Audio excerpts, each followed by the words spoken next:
Est-ce que tu sais ce qui arrive à ton âme quand tu commets la fornication? That is the reason zina, that's illegal sexual intercourse, is a major sin. La fornication fait partie des plus grands péchés en islam. Et pourtant, des milliers de gens la commettent aujourd'hui sans même s'en soucier, simplement parce qu'ils ignorent ce qui se passe à l'instant même où ils le font et après. Ce que tu ne vois pas, c'est que ton âme s'affaiblit, qu'elle s'éteint peu à peu et qu'elle t'abandonne au moment où tu crois trouver du plaisir. Sans plus tarder, aujourd'hui, Dr Zakir va nous expliquer la vérité sur ce sujet. Tout le monde doit regarder cette vidéo, surtout si tu es musulman. Et regarde bien jusqu'à la fin, car Dr Zakir va révéler des vérités qui feront trembler ton cœur. Docteur, pouvez-vous nous expliquer quelle est la perspective de l'islam sur les relations sexuelles hors mariage? Que ce soit la fornication, quand deux personnes célibataires se rapprochent, ou l'adultère, quand un homme ou une femme mariée trahit son engagement. Bref, ce que vous appelez le zina en arabe. Et dites-nous aussi, quelle est la punition prévue dans l'islam pour ce péché? Alhamdulillah, louange à Allah, et que la paix et les bénédictions soient sur son messager Muhammad. Mon frère, avant même de parler de punition, il faut qu'on comprenne ce que signifie réellement le zina. Parce qu'en français, on confond souvent les termes. On parle de adultère pour tout. Mais dans l'islam, les choses sont beaucoup plus précises. Le zina, c'est un mot arabe qui désigne toute relation sexuelle en dehors du mariage. Mais à l'intérieur de ce mot, il y a deux réalités. La première, c'est la fornication. Quand deux personnes non mariées, deux célibataires, s'unissent pas de manière illégale. La deuxième, c'est l'adultère. Quand un homme ou une femme déjà mariée, trahit son engagement et va chercher une relation à l'extérieur du mariage. Les deux, fornication et adultère, sont des formes de zina. Et toutes les deux sont considérées comme des péchés majeurs dans l'islam. Pourquoi l'islam condamne-t-il le zina? Parce que l'islam est une religion qui protège l'être humain, son honneur et sa famille. L'un des objectifs de la loi islamique est de préserver la descendance, la dignité et la stabilité des foyers. Regardez les sociétés où le zina est banalisé. Les couples se brisent facilement. Les enfants naissent sans protection ni repères clairs. La jalousie, la trahison et la violence deviennent monnaie courante. Et la santé physique comme psychologique est menacée par les maladies et les traumatismes. C'est pour cette raison qu'Allah dit dans le Coran, Sourate al-Isra, verset 32, « Ne vous approchez pas de la fornication. En vérité, c'est une turpitude et un chemin détestable. » Remarquez, Allah n'a pas seulement dit « Ne commettez pas le zina ». Il a dit « Ne vous en approchez pas ». Cela veut dire que toutes les étapes qui mènent à ce péché sont déjà interdites. Et qu'est-ce que cela veut dire concrètement? Cela veut dire qu'Allah a mis des barrières protectrices autour de nous pour nous empêcher de tomber dans ce piège. La première barrière, c'est le hijab de la femme. Couvrir son corps pour ne pas devenir objet de convoitise. La deuxième barrière, c'est le hijab de l'homme, qui n'est pas un vêtement, mais son regard. Allah dit dans la sourate An-Nur, « Dis aux croyants de baisser leur regard et de préserver leur chasteté. » Quand un homme croise une femme et que des pensées interdites lui viennent, il doit détourner ses yeux immédiatement. La troisième barrière, c'est la pudeur. Le prophète a dit « La pudeur fait partie de la foi. » Et cette pudeur se voit dans la façon de marcher, de parler, de plaisanter, de se comporter avec les autres. Une autre barrière, c'est l'interdiction de la khalwa. Un homme et une femme non mahram ne doivent pas rester seuls longtemps, car le prophète a dit que dans ce cas, le troisième présent est Shaitan. Tout cela n'est pas un excès de règles, mais une protection intelligente.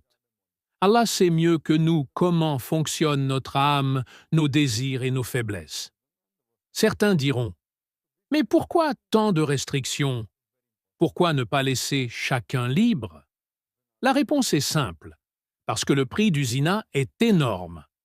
Là où il est répandu, on retrouve des divorces massifs, des familles éclatées, des enfants abandonnés, des maladies, et une société sans stabilité ni confiance.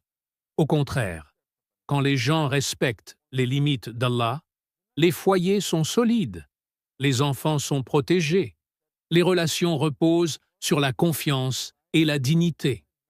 Donc, tu vois, mon frère, avant de parler de punition, l'islam ferme déjà toutes les portes du zina. Il met en place des règles claires qui protègent l'homme et la femme, qui préservent les familles et qui assurent la paix dans la société.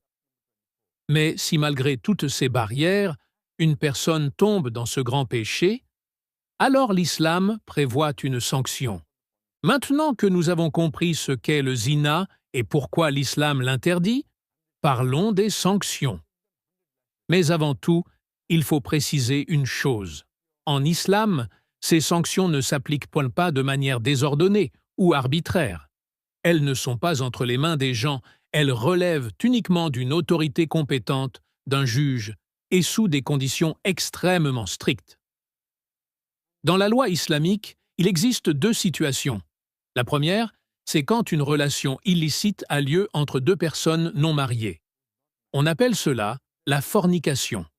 Dans ce cas, Allah a révélé dans le Coran, sourate An-Nur, verset 2, « La femme et l'homme fornicateur, fouettez-les chacun de 100 coups de fouet. Et que la sévérité de la peine ne vous empêche pas, si vous croyez en Allah et au jour dernier, et qu'un groupe de croyants assiste à leur châtiment. » C'est donc une peine publique, une peine qui vise à dissuader, à rappeler la gravité de l'acte. Certains hadiths rapportent qu'un exil d'1 an peut accompagner cette peine pour l'homme, mais le principe de base reste les 100 coups de fouet. La deuxième situation, plus grave encore, c'est quand une personne mariée tombe dans l'adultère. Là, les hadiths authentiques rapportent que la peine est la peine capitale, la lapidation. Mais attention, cette peine ne peut être appliquée que si les conditions sont réunies. Et ces conditions sont presque impossibles à atteindre. Il faut soit 4 témoins dignes de confiance, qui voient de leurs propres yeux l'acte sexuel de manière claire et directe, soit un aveu volontaire de la personne, répété plusieurs fois sans contrainte. Et même dans ce cas, le prophète repoussait souvent ceux qui venaient confesser, leur laissant la possibilité de revenir vers Allah par le repentir. Cela montre que l'islam n'encourage pas la recherche de la faute, mais au contraire ouvre grand la porte de la miséricorde. Avant de continuer, prends juste un instant. Like cette vidéo pour que le rappel atteigne d'autres frères et sœurs. Et abonne-toi maintenant, car les prochaines vidéos contiendront des enseignements que tu ne veux absolument pas manquer. Si tu es vraiment un fan du Dr Zakir Naik, prends juste 5 secondes pour écrire en commentaire dès maintenant. Qu'Allah accorde une longue vie à Dr Zakir Naik. Et à toi qui regardes cette vidéo, oui, toi qui te sens parfois prisonnier de tes mauvaises habitudes, de tes émotions incontrôlées ou de péchés comme la masturbation, sache qu'il existe une porte de sortie. Tu n'es pas seul. En seulement 30 jours, tu peux reprendre le contrôle de ta vie et retrouver ta dignité. Nous avons mis en place une formation unique, un véritable programme de libération que des frères et sœurs ont déjà commencé à suivre avec succès. Le lien est disponible juste en bas, dans la description et en premier commentaire. Rejoins-les et prends enfin le chemin de la liberté et du changement. Un exemple très fort. Des Juifs sont venus voir le prophète pour lui demander quelle était la punition de l'adultère. Ils voulaient cacher leur propre loi.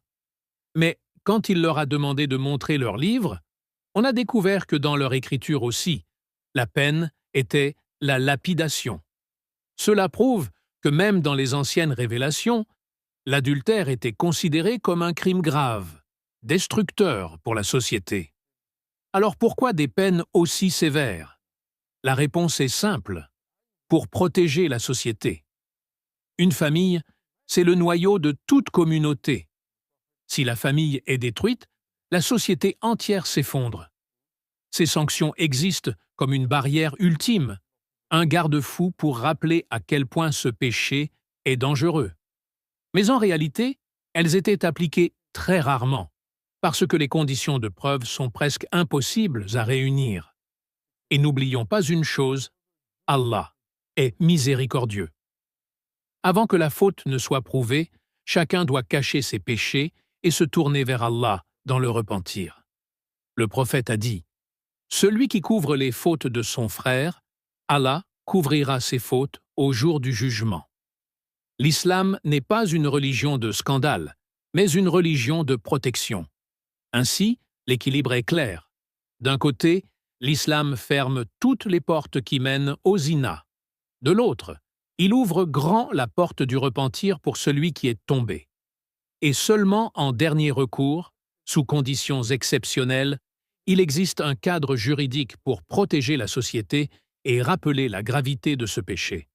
Voilà donc, mon frère, ce qu'est le zina, ses différentes formes, les moyens mis en place pour l'éviter, les sanctions prévues, et surtout la sagesse derrière ces lois. C'est une preuve que l'islam cherche à préserver la dignité, l'honneur et la stabilité de l'être humain, et qu'il nous appelle toujours à revenir vers Allah dans la repentance,